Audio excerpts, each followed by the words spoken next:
Friends ನಮಸ್ಕಾರ ಎಲ್ಲರಿಗೂ ರಮ್ಯಾ ಮನೆ ಅಡುಗೆ ಚಾನಲ್ಗೆ ಸ್ವಾಗತ। ಈ ವಿಡಿಯೋದಲ್ಲಿ ಪಾಕ ಮಾಡಿಕೊಂಡು ಬಾಯಲ್ಲಿಟ್ಟರೆ ಕರಗುವಂತಹ ರವೆ ಲಾಡುನ ಹೇಗೆ ಮಾಡೋದಂತ ಹೇಳಿ ನೋಡೋಣ। ಇದು ನೋಡೋದಕ್ಕಿಂತ ಮುಂಚೆ ಇನ್ನೂ ಚಾನಲ್ಗೆ ಯಾರೆಲ್ಲ ಸಬ್ಸ್ಕ್ರೈಬ್ ಮಾಡಿಲ್ಲ ದಯವಿಟ್ಟು ಚಾನಲ್ನ ಸಬ್ಸ್ಕ್ರೈಬ್ ಮಾಡ್ಕೊಳ್ಳಿ। ಇವಾಗ ಹೇಗೆ ಮಾಡೋದಂತ ಹೇಳಿ ನೋಡೋಣ। ಒಂದು ಕಡಾಯಿ ಇಟ್ಕೊಂಡು ಆ ಕಡೆಗೆ ನಾನು 1 ಬೌಲ್ನಷ್ಟು ರವೆ ಹಾಕೊಂಡಿದ್ದೀನಿ। ಚಿರೋಟಿ ರವೆ ಆದರೂ ತಗೋಬಹುದು, ಅದಕ್ಕಿಂತ ದಪ್ಪ ರವೆ ಬರುತ್ತಲ್ಲ ಅದನ್ನಾದರೂ ತಗೋಬಹುದು। ನಾನಿಲ್ಲಿ ಒಂದು ಸ್ವಲ್ಪ ದಪ್ಪ ಇರುತ್ತಲ್ಲ ಆ ರವೆಯಿಂದ ಮಾಡ್ತಾ ಇದ್ದೀನಿ। ಅದಕ್ಕೆ 1-2 ಚಮಚದಷ್ಟು ತುಪ್ಪನ ಹಾಕೊಂಡಿದ್ದೀನಿ। ತುಪ್ಪ ಹಾಕ್ಕೊಂಡು ಇದನ್ನು ಚೆನ್ನಾಗಿ ಹುರ್ಕೊಳ್ಳೋಣ। ರವೆನ ಎಷ್ಟು ಚೆನ್ನಾಗಿ ಹುರ್ಕೊಳ್ತೀವೋ ಅಷ್ಟು ರುಚಿಯಾಗಿ ರವೆ ಲಾಡುನ ಕಟ್ಕೊಳ್ಬೋದು। ತುಪ್ಪ ಬದಲಿಗೆ ದಾಡ್ಲ ಬರುತ್ತಲ್ಲ ದಾಡ್ಲ ಸಹ ಹಾಕ್ಕೊಂಡು ಈ ರವೆನ ಹುರ್ಕೊಳ್ಬೋದು। ನಾನಿಲ್ಲಿ ಮತ್ತೆ 1-2 ಚಮಚದಷ್ಟು ತುಪ್ಪನ ಹಾಕ್ಕೊಂಡು ಇದನ್ನು ಹುರ್ಕೊಳ್ಳೋಣ। ಒಟ್ಟಾರೆ 4-5 ಚಮಚದಷ್ಟು ತುಪ್ಪ ಹಾಕ್ಕೊಂಡು ಚೆನ್ನಾಗಿ ಹುರ್ಕೊಳ್ಬೇಕಾಗುತ್ತೆ। ಗ್ಯಾಸನ್ನು ಮೀಡಿಯಂ ಫ್ಲೇಮಲ್ಲೇ ಇಟ್ಕೊಂಡು ಚೆನ್ನಾಗಿ ಘಮ ಬರೋವರೆಗೂ ಇದನ್ನು ಹುರ್ಕೊಳ್ಳಿ। 7-8 ನಿಮಿಷವರೆಗಾದರೂ ಚೆನ್ನಾಗಿ ಇದನ್ನು ಹುರ್ಕೊಳ್ಬೇಕಾಗುತ್ತೆ। ನೋಡ್ಬೋದು ಈ ಥರ ಉದುರುದ್ರಾಗಿ ಆಗಬೇಕು, ಅಲ್ಲೇವರೆಗೂ ಇದನ್ನು ಹುರಿಬೇಕಾಗುತ್ತೆ। ನಾನಿಲ್ಲಿ ಇದನ್ನು ಹುರಿದು ಒಂದು ಒಣ ಪಾತ್ರೆಗೆ ಹಾಕ್ಕೊಂಡಿದ್ದೀನಿ। ನಂತರ ಅದೇ ಕಡಾಯಿಗೆ 1 ಬೌಲ್ನಷ್ಟು ರವೆಗೆ 1 ಬೌಲ್ನಷ್ಟು ಸಕ್ಕರೆಯನ್ನು ಹಾಕ್ಕೊಂಡಿದ್ದೀನಿ। ಇವಾಗ ಈ ಸಕ್ಕರೆ ಮುಳುಗುವಷ್ಟು ನೀರನ್ನು ಹಾಕ್ಕೊಳ್ಳೋಣ। ನಾನಿಲ್ಲಿ ಒಂದು ಅರ್ಧ ಬೌಲ್ನಷ್ಟು ನೀರನ್ನು ತಗೊಂಡಿದ್ದೀನಿ। ಸಕ್ಕರೆ ಪೂರ್ತಿಯಾಗಿ ಮುಳುಗಬೇಕು ಅಷ್ಟು ನೀರನ್ನು ಹಾಕ್ಕೊಳ್ಬೇಕಾಗ್ತದೆ। ಜಾಸ್ತಿ ನೀರನ್ನು ಹಾಕಕ್ಕೆ ಹೋಗಬೇಡಿ, ಜಾಸ್ತಿ ನೀರನ್ನು ಹಾಕ್ಕೊಂಡ್ರೆ ಪಾಕ ಬರೋದು ಲೇಟ್ ಆಗುತ್ತೆ। ಅದಕ್ಕೋಸ್ಕರ ಒಂದು ಸ್ವಲ್ಪನೇ ನೀರನ್ನು ಹಾಕ್ಕೊಂಡು ಗ್ಯಾಸನ್ನು ಮೀಡಿಯಂ ಫ್ಲೇಮಲ್ಲಿ ಇಟ್ಕೊಂಡು ಸಕ್ಕರೆ ಕರಗೋವರೆಗೂ ಈ ಥರ ಕೈ ಆಡಿಸ್ತಾ ಇರಿ, ಇಲ್ಲಾಂದರೆ ಸಕ್ಕರೆ ಹೊತ್ಬಿಡುತ್ತೆ। ಇಲ್ಲಾಂದರೆ ಸಕ್ಕರೆ ಕರಗದೇ ಬೇಗ ಆಣ ಬರೋ ಚಾನ್ಸ್ ಕೂಡ ಇರುತ್ತೆ। ಅದಕ್ಕೋಸ್ಕರ ಸಕ್ಕರೆ ಕರಗೋವರೆಗೂ ಈ ಥರ ಚಮಚದಿಂದ ಅದನ್ನು ಚೆನ್ನಾಗಿ ಕೈಯಾಡಿಸ್ತಾ ಇರಬೇಕು। ಸಕ್ಕರೆ ಕರಗಿದ 1-2 ನಿಮಿಷದಲ್ಲಿ ಪಾಕ ಬಂದುಬಿಡುತ್ತೆ। ಅದನ್ನು ಕೈಯಿಂದನೂ ಸಹ ನೋಡ್ಕೊಳ್ಬೋದು। ಒಂದು ಸ್ವಲ್ಪ ಸ್ಟಿಕ್ಕಿ ಅನಿಸಿದರೆ ಸಾಕು ರವೆ ಹಾಕ್ಕೊಳ್ಬೋದು। ನಿಮಗೆ ಸುಡ್ತಿದೆ ಅನಿಸಿದರೆ ಈ ಥರ ಒಂದು ಪ್ಲೇಟಲ್ಲಿ ನೀರನ್ನು ತಗೊಂಡು ಅದಕ್ಕೆ 1-2-3 ಡ್ರಾಪ್ಸ್ ಇದನ್ನು ಹಾಕ್ಕೊಂಡು ನೋಡಿ, ಈ ಥರ ಕಂಡ್ರೆ ಸಾಕು ಇದು ರೆಡಿಯಾಗಿದೆ ಅಂತ ಅರ್ಥ। ಇವಾಗ ಇದಕ್ಕೆ ನಾವು ಹುರಿದಿಟ್ಟಿರುವಂಥ ರವಾನ ಸೇರಿಸ್ಕೊಳ್ಳೋಣ। ಇದರ ಜೊತೆ 1-2 ಏಲಕ್ಕಿನೂ ಸಹ ನಾನು ಕುಟ್ಟಿ ಸೇರಿಸ್ಕೊಂಡಿದ್ದೀನಿ। ರವೆ ಜೊತೆನೇ ಅದನ್ನು ಹಾಕ್ಕೊಂಡಿದ್ದೀನಿ, ನೀವು ಬೇಕಾದರೆ ಈ ಪಾಕ ಜೊತೆ ಹಾಕ್ಕೊಳ್ಬೋದು। ಇದನ್ನು ಹಾಕ್ಕೊಂಡು ಚೆನ್ನಾಗಿ ಮಿಕ್ಸ್ ಮಾಡ್ಕೊಳ್ಳೋಣ।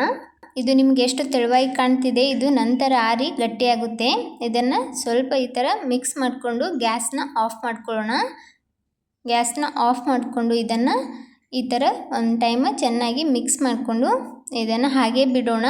ಆರಿದ ತಕ್ಷಣ ಇದು ಉಂಡೆ ಕಟ್ಟೋ ಹದಕ್ಕೆ ಬರುತ್ತೆ ತಾನಾಗೆ। ಒಂದು 30 ಸೆಕೆಂಡ್ಸ್ ಮುಚ್ಚಿ ಇದನ್ನು ಬಿಡೋಣ, ಚೆನ್ನಾಗಿ ಇದು ಅರಳುತ್ತೆ।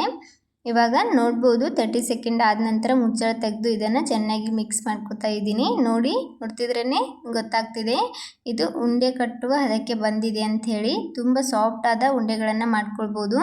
ಸ್ವಲ್ಪ ಬೆಚ್ಚಗಿರುತ್ತಲ್ಲ ಅವಾಗೇ ಉಂಡೆನ ಕಟ್ಕೊಳ್ಳಿ, ತುಂಬ ಚೆನ್ನಾಗಿ ಉಂಡೆಗಳಾಗುತ್ತೆ।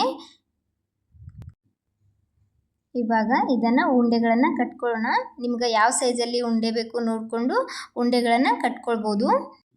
ಕೈಗೆ ಬಿಸಿ ಹತ್ತಿದ್ರೆ ಸ್ವಲ್ಪ ನೀರಲ್ಲಿ ಕೈಯನ್ನು ಎದ್ಬಿಟ್ಟು ಉಂಡೆನ ಮಾಡ್ಕೊಳ್ಳಿ, ಅಷ್ಟು ಬಿಸಿ ಹತ್ತೋದಿಲ್ಲ। ನಿಮಗೆ ಯಾವ ಸೈಜಲ್ಲಿ ಬೇಕು ಆ ಸೈಜಲ್ಲೇ ಉಂಡೆಗಳನ್ನು ಮಾಡ್ಕೊಳ್ಬೋದು। ನೋಡ್ಬೋದು ನಾನಿಲ್ಲಿ ಚಿಕ್ಕ ಸೈಜಲ್ಲಿ ಉಂಡೆಗಳನ್ನು ಮಾಡ್ತಾ ಇದ್ದೀನಿ। ನೋಡ್ಬೋದು ಎಷ್ಟು ಚೆನ್ನಾಗಿ ಉಂಡೆಗಳು ರೆಡಿಯಾಗಿವೆ ಅಂಥೇಳಿ। ಎಲ್ಲನೂ ಇದೇ ಥರ ಒಂದೇ ಸೈಜಲ್ಲಿ ಉಂಡೆಗಳನ್ನು ಮಾಡ್ಕೊಳ್ಳೋಣ। ಇದಕ್ಕೆ ಬೇಕಾದರೆ ಸ್ವಲ್ಪ ಡ್ರೈ ಫ್ರೂಟ್ಸ್ ಸಹ ಹಾಕ್ಕೊಂಡು ಉಂಡೆಗಳನ್ನು ಮಾಡ್ಕೊಳ್ಬೋದು। ನಾನಿಲ್ಲಿ ಒಣ ದ್ರಾಕ್ಷಿನ ಒಂದೊಂದು ಉಂಡೆಗೆ ಒಂದೊಂದು ಇಟ್ಕೊಂಡು ಕಟ್ಕೊಂಡಿದ್ದೀನಿ, ತುಂಬ ಚೆನ್ನಾಗಿರುತ್ತೆ, ನೋಡೋದಕ್ಕೂ ಸಹ ಚೆನ್ನಾಗಿರುತ್ತೆ ಅಂತ ಹೇಳಿಬಿಟ್ಟು ನಾನು ಒಣ ದ್ರಾಕ್ಷಿನ ಹಾಕ್ಕೊಂಡು ಉಂಡೆನ ಕಟ್ತಾ ಇದ್ದೀನಿ।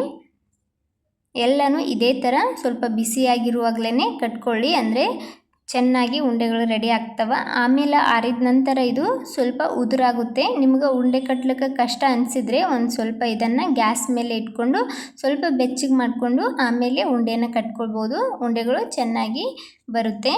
ಇವಾಗ ಎಲ್ಲನೂ ಇದೇ ಥರ ಕಟ್ಕೊಂಡು ಇಡೋಣ। ಪಾಕನ ಜಾಸ್ತಿ ಮಾಡ್ಲಿಕ್ಕೆ ಹೋಗಬೇಡಿ, ಒಂದೇ ಪಾಕಕ್ಕಿಂತ ಸ್ವಲ್ಪನೇ ಪಾಕ ಬಂದರೆ ಸಾಕು ಇದನ್ನು ಮಾಡ್ಕೊಳ್ಬೋದು। ಆ ಥರ ಮಾಡೋದ್ರಿಂದ ಉಂಡೆಗಳು ತುಂಬ ಸಾಫ್ಟಾಗಿ ಬರುತ್ತೆ। ನೋಡ್ಬೋದು ನಾನಿಲ್ಲಿ ಒಂದು ಉಂಡೆನ ಒಡೆದು ತೋರಿಸ್ತಾ ಇದ್ದೀನಿ ಯಾವ ಥರ ಬಂದಿದೆ ಅಂಥೇಳಿ। ತುಂಬ ಮೃದುವಾಗಿರುತ್ತೆ, ಬಾಯಲ್ಲಿಟ್ರೆ ಸಾಕು ತಾನಾಗೆ ಕರಗುತ್ತೆ, ಅಷ್ಟು ಚೆನ್ನಾಗಿ ಪರ್ಫೆಕ್ಟಾಗಿ ಉಂಡೆನ ಮಾಡ್ಕೊಳ್ಬೋದು। ನೋಡಿದ್ರಲ್ಲ ಯಾವ ಥರ ರವೆ ಲಾಡುನ ಮಾಡ್ಕೊಳ್ಬೋದು ಅಂಥೇಳಿ। ಈ ರೆಸಿಪಿ ನಿಮ್ಗೆ ಇಷ್ಟ ಆದ್ರೆ ವಿಡಿಯೋಗೊಂದು ಲೈಕ್ ಕೊಡಿ, ಹಾಗೆ ಇದೇ ಥರದ ಇನ್ನಷ್ಟು ರೆಸಿಪಿಗೋಸ್ಕರ ರಮ್ಯಾ ಮನೆ ಅಡುಗೆ ಚಾನಲನ್ನು ಸಬ್ಸ್ಕ್ರೈಬ್ ಮಾಡ್ಕೊಳ್ಳೋದು ಮರಿಬೇಡಿ. ಇನ್ನು ಚಾನಲ್ಗೆ ಸಬ್ಸ್ಕ್ರೈಬ್ ಆಗದೆ ಯಾರೆಲ್ಲ ವಿಡಿಯೋ ನೋಡ್ತಾ ಇದ್ದೀರಾ ದಯವಿಟ್ಟು ಚಾನಲ್ಗೆ ಸಬ್ಸ್ಕ್ರೈಬ್ ಆಗಿ ವಿಡಿಯೋ ನೋಡಿ. ಪಂಚಮಿಗೆ ಮಾಡುವಂಥ ತಿಂಡಿಗಳ ಕೆಲ ವಿಡಿಯೋಗಳು ನನ್ನ ಚಾನಲ್ನಲ್ಲಿ ಕೂಡ ಇವೆ, ಅದನ್ನು ಸಹ ಒಮ್ಮೆ ಹೋಗಿ ನೋಡ್ಕೊಂಡು ಬನ್ನಿ. ನನ್ನ ವಿಡಿಯೋ ಯಾರೆಲ್ಲ ನೋಡ್ತಾ ಇದ್ದೀರಾ ಎಲ್ಲರಿಗೂ ಧನ್ಯವಾದಗಳು.